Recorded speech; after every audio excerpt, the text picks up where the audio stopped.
Nagpa-dragon dance siya sa burol ni Justine. Let me remind you, hindi ka pa kasal sa daddy ko. Nanay ka lang ni Annalyn. At wala kang karapatan na saktan yung pamilya ko. Zoe! Huwag kang magsalita ng ganyan dahil hindi ka isang tanyag. Hindi kita totoong anak. Zoe! Kung meron man dapat sisihin sa nangyari sa kanya, ako yun. I put her into this situation. Hindi ka mapatawad ng sarili ko. I forgive you, Eric. In the same way, I forgive myself sa mga pagkukulang ko. Zoe, ano ba nangyayari? Ano ba? Leave me alone! Alam ko namang masaya ka na dahil ikaw lang ang tunay na tanyag. At hindi ako! Zoe, hindi kita maintindihan. Anong ako lang yung tunay na tanyag? Ano ka ba? Nay, matagal niyo na po bang alam? Eh, ba't di niyo po sinasabi sa akin? Paano kami ni Zoe? Hindi naman itatakbo ni RJ si Zoe. Dahil para kay RJ, anak pa rin na si Zoe at mahal na kayong dalawa.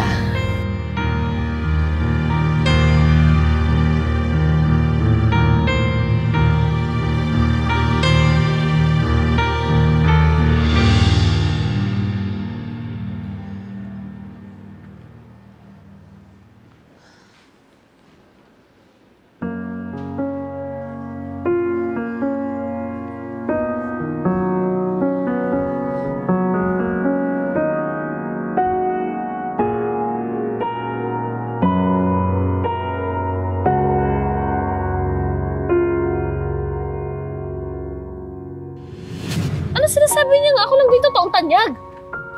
Hindi ko totoong anak si Zoe. Hindi mo siya totoong kapatid.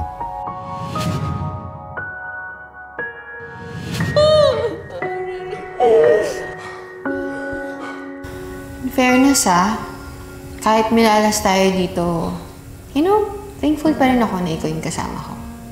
Somehow, nabawasan yung takot ko. Kaya alam mo, pag uwi natin, lilibre kita. Ice cream gusto ko. Promise? Ano yan, Pinky Swear? Grade school ka ba? Sabihin mo, ayaw mo lang kasi kuripot ka. Promise na, ice cream. Sige na nga. Suot mo na to. Sige. Dugo, lumpia. Bakit healthy? Gusto ko yung maraming taba ng Barbie. Ayan. Ganda. Bagay na bagay sa'yo. Hindi tayo nag-aaway, di ba? At least, hinahayaan mo na ako na makita ulit si tatay. At higit sa lahat, parang may ate na rin ulit ako. Annalyn, isukat mo to. Bagay sa'yo to. Di naman ako bibili dito. Sige na, gift ko na to sa'yo. Sige na, sukat mo. Talaga? Oo, bagay sa'yo. Ang ganda ng color. Sige Wait, thank you, Zoe. Wait lang.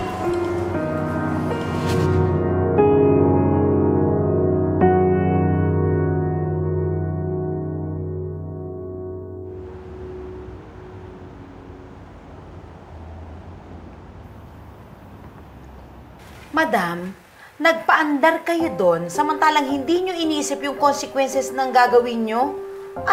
Ayan, nakuyog ka tuloy ni Lynette. Ikaw pa tuloy ang nasaktan. Hinihingi ko ba opinion mo, Olga? Kasi naman, madam, yung inaakala mong fan para sa side mo, yan, nag-backfire sa'yo yung mga plano mo. Alam mo, kapag hindi ka tumigil, ikaw ang ifa-fire ko dyan. Umalis ka nga dyan sa harap ko. Alis. Mami. Ano nangyari sa'yo? Ba't kaya na itsura mo? Mami.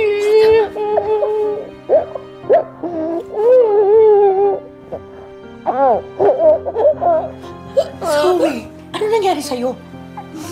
Alam na nila Alam na nila yung totoo. Anong totoo? Alam na ni Daddy na hindi niya ako tunay na anak. Alam na niya. What?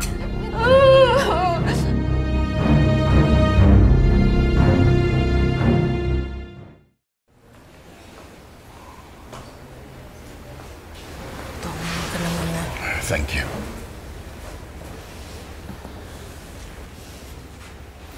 Naalala ako nung huling araw na magkita kami ni Justin. Magdi-dinner pa sana kami ng gabing yun. Kaya pala iba yung tingin niya sa akin. Pati yung yakap niya, ibang-iba. Yun na pala kasi yung huling pagkikita.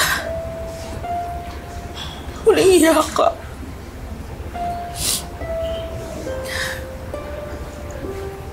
Wala bang nasabi sa'yo si Justin? Anong ibig mo sabihin? What I meant was, wala ba siyang sinabi sa'yo? Tungkol saan? Ang natatandaan ko, meron daw siyang gustong sabihin sa amin. Kasi humingi siya ng family meeting eh. Pero hindi na nga natuloy kasi nangyari na yung aksidente. Meron siyang sinabi sa akin eh. Na meron daw siya nalaman. Noong una, pinigilan ko siya dahil ayoko siya madamay. Pero ayaw niya magpapigil. Kaya gusto niya makausap si RJ, pati na rin ikaw. Ako? Tungkol saan?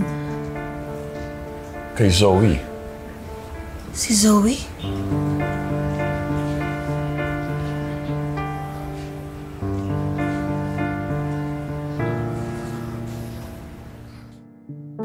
Alam na ng daddy mo? Paano nangyari yun? He remembers everything! Naalala niya na lahat! Bumalik na yung memory niya! Malinaw na lahat sa kanya yung nangyari bago siya mahulog! Naaalala niya na lahat, Mami! Naaalala niya na lahat! Paano bumalik yung mga alaala niya? Akala ko ba sabi mo irreversible yung amnesia niya? What the hell happened? Hindi ko alam! Hindi ko alam! It doesn't even matter! Hindi na naman natin mababago kung ano yung nalaman eh! Wala na, tapos na yung pagkikita niya ko! Tapos na! Wala na! Zoe, don't you dare say that hindi ako papayag. Pero wala na tayong magagawa! Wala na tayong magagawa! Tuluyan na ako mawawala kay Daddy. Hindi na rin lang ako mamamanahan kasi hindi naman ako tunay na tanyag eh. Ano yung gagawin ko? Hindi lang si Daddy nakakaalam. Pati si Tita Lynette. At pati si Alil, bakalan mo rin na Annalyn. Pag nalaman ng buong Apex, ng buong mundo, wala na akong makaharap sa kanila. Mami, wala na akong makaharap.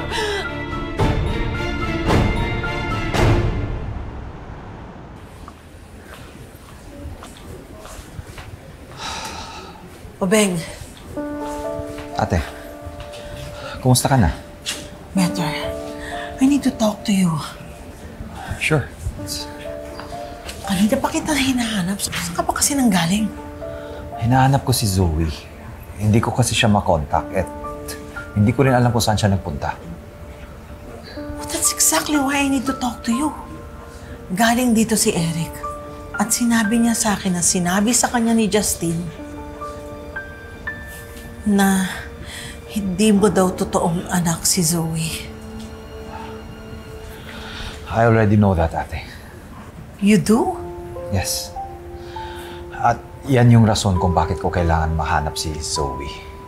Dahil alam na rin niya to at hindi niya matanggap. Teka, kung hindi ikaw ang tatay ni Zoe, sinong ama niya? Hindi ko na inisip yan, ate. Wala na rin naman si Moira eh. Paano gagawin mo? Niloko ka ni Moira. You mean, tatanggapin mo pa rin ang naging bunga ng pagtataksil ni Moira? Ate, Zoe is still my daughter. And I don't want to lose her.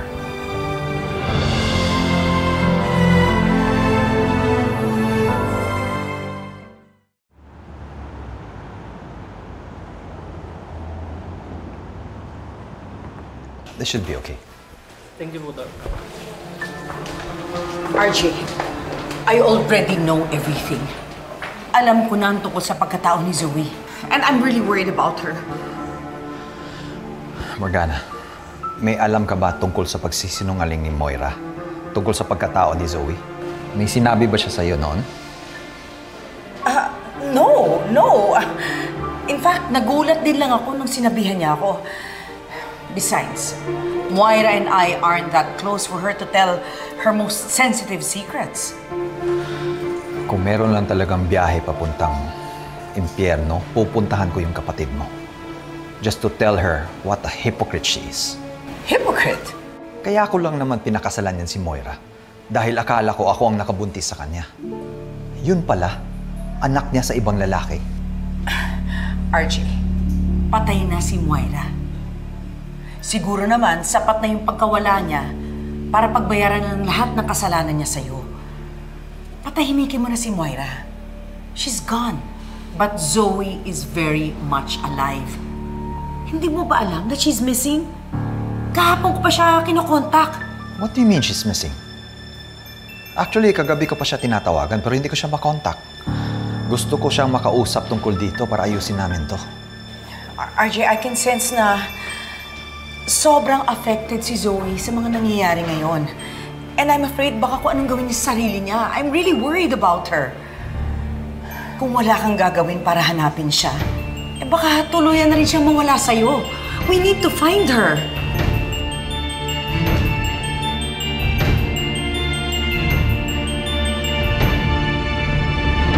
Hindi ako nakapunta sa Bohol. Nagka-emergency case kasi ako. Naku, Dok, ako din. Na-busy. Gusto niyo sabay na tayo pumunta? G ako dyan. Ako, pwede rin ako. Available ako. Nurse Karen? Nakapunta ka ba sa Bohol? Gusto mo bang sumabay sa amin? Ay, naku! Sayang, wala kayo nung isang araw. Alam niyo ba, si Ma'am Morgana may ginawa na pabaliw na yung level. Yun yung dahilan kung bakit nag-away-away sila ni Doc Zoe, ni Doc RJ, tsaka ni Tita Lynette. Alam mo, nurse, napaka-chismosa mo talaga, no? Pero ano bang sabi ni Ma'am Morgana? Ayun na nga, meron na kasi. Guys! Sakto! Buti nandito kayo. Ano nangyari? May nalaman ako. Feeling kayo maluloko rin kayo pag nalaman nyo to. Ano ba yan? Si Zoe, hindi pala totoong anak ni Doc RJ. Hindi to fake news, ha? Hindi to fake news. Kaya lumabas yung totoo kasi bumalik na yung memory ni Doc RJ. Nurse Ivan, hindi mo dapat kinakalat yung mga ganito. Pero, Doc, kung galing kay Doc RJ yung balita, ibig sabihin totoo yun. Pero kahit na hindi dapat tayo agad maniwala, Excuse me. Nakita niyo ba si Zoe?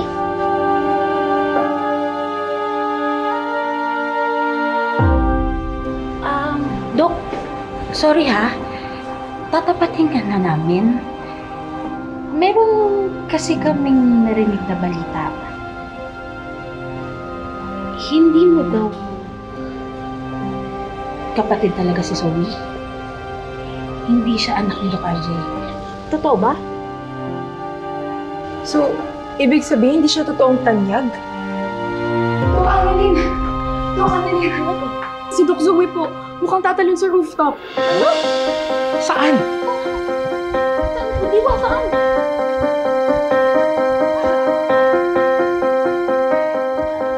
Zoe! Zoe, bumaba ka dyan! Bumaba ka dyan! Zoe, please bumaba! Bumaba ka dyan! Huwag kang makailam dito, Annalyn! Huwag kang makailam dito! Zoe, please, tama na! Aakit ako dyan! Tama na, please! Just shut up, Annalyn! Just shut up! Alam ko na magtawag-tawa ka eh. Masasolo mo na si Daddy. Masasolo mo na siya. Masasolo mo na itong buong ape. Zoe, kung ano man ang binabala mo, huwag mong itutuloy. Pag-usapan natin to. Akit kami dyan, please! No! Just stay out of this! Huwag mo akong pakialaman! Ay, ka na! Hello, tayo na sa rooftop po si Zoe. Gusto niya pong tumalon. Sige po. Zoe, tama na! Wag, Zoe! Mabuti pa umalis na kayo! Hayaan niyo na lang ako dito! Sayang lang yung pagiging doktor ko! Wala naman palang silbi! My life is worthless! Kaya mabuti pa! Mabuti pa! Tapusin ko na lang to! Tapusin ko na lang yung buhay ko! Tama na! Tama na, please! Condolence po, Ma'am Michelle. Salamat.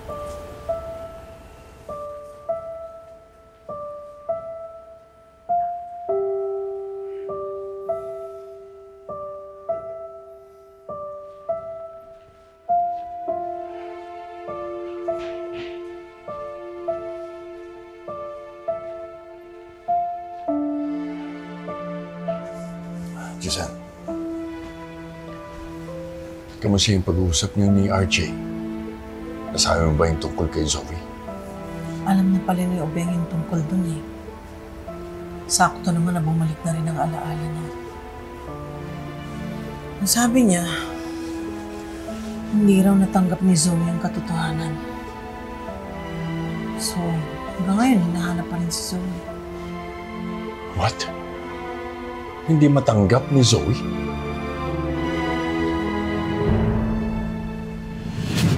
Thank you. Dad, you heard me right. Hindi totoong anak ni Tito RJ si Zoe. Totoo ba yung sinasabi mo? Dad, narinig ko sila mismo nag-uusap. Di ko nga alam kung dapat ko bang sabihin sa kanila yung nalalaman ko eh. Huwag ka nang makialam dyan. Baka mapahama ka pa sa gagawin mo. Hayaan mo na lang sila. Pero Dad, pamilya ko pa rin sila. At hindi ako papayag na matagal na silang niloloko ni Moira at ni Zoe. Anong ibig mo sabihin? Zoe knew na hindi siya anak ni Tito RJ. At mas pinili niya na hindi to sabihin. Zoe's lying. Bakit hindi niya matanggap? But according to Justin, matagal na niyang alam na hindi siya tunay na anak ni RJ. Ha? Really? Oh my gosh. Tama na! Zoe, tama na! Tama na, Zoe! Muna! Si Zoe! Zoe! Zoe! Zoe! Nakikiusap ako sa'yo! Bumaba ka dyan! Hindi ako bababa dito! Kasi alam ko namang itatakwil mo ako! Pagkatapos ng lahat ng nalaman mo eh! Stop! Zoe, no! Please!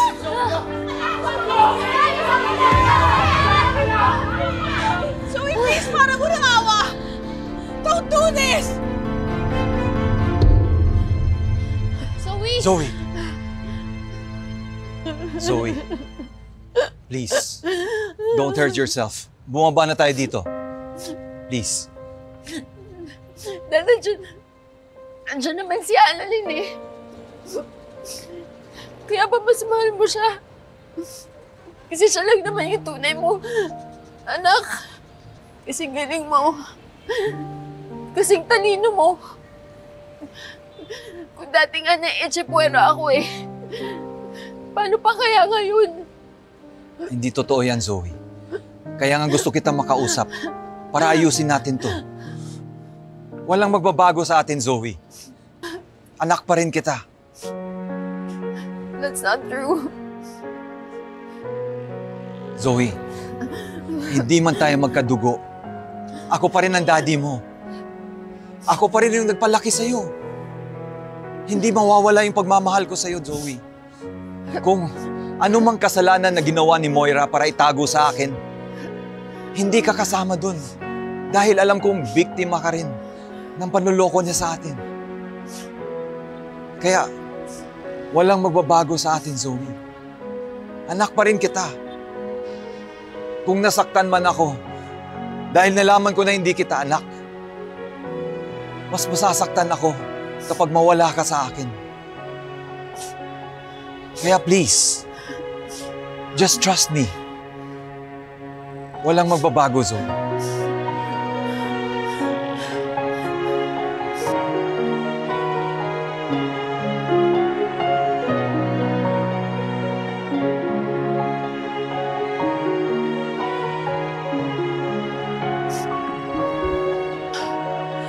Salamat, RJ.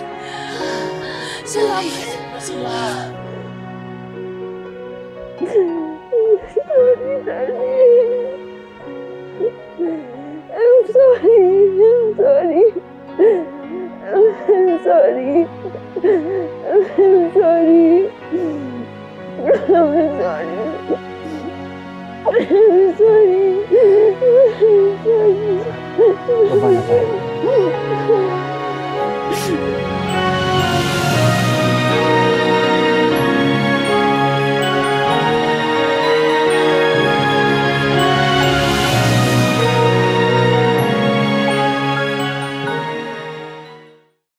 Grabe naman ang babae na to. Naku, feeling ko may pinagdadaanan ng babaeng to. Anong pangalan? Dr. Zoe Tanyag? Sisiraan na yata. Doktor pa naman. Baliw na talaga siya. Hoy! Wala kang karapatan laiting babae ang doktor na sa video, ha? Hindi mo kilala yan! Matalino yan, doktor yan! Hindi yan baliw! Ikaw! Mas matalino na sa'yo!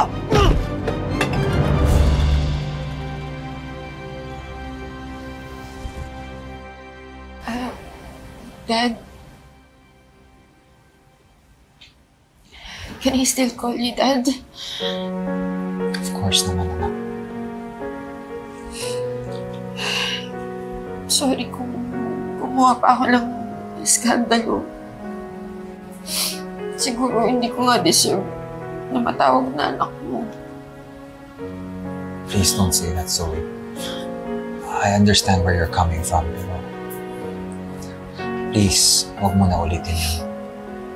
Dahil masasaktan ako kapag may nangyari sa'yo.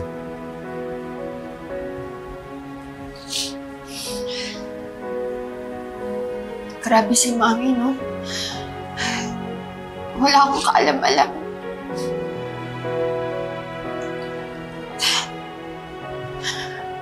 Masakit-sakit malaman yung totoo. Huwag mo isipin na may kasalanan ka. Pareho lang tayo niloko at naging biktima ng mami mo. Pero sa puso ko, anak pa rin kita. Ako pa rin ang daddy mo. Walang magbabago. Pamilya ka pa rin namin ni Annalyn.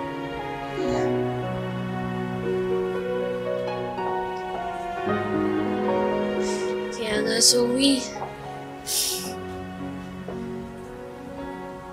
Huwag mong iisipin na itatakwil ka namin kasi hindi namin magagawa yun. Para sa akin, ikaw lang yung nag-iisang kapatid ko at hindi magbabago yun, okay? Thank you, Annalyn.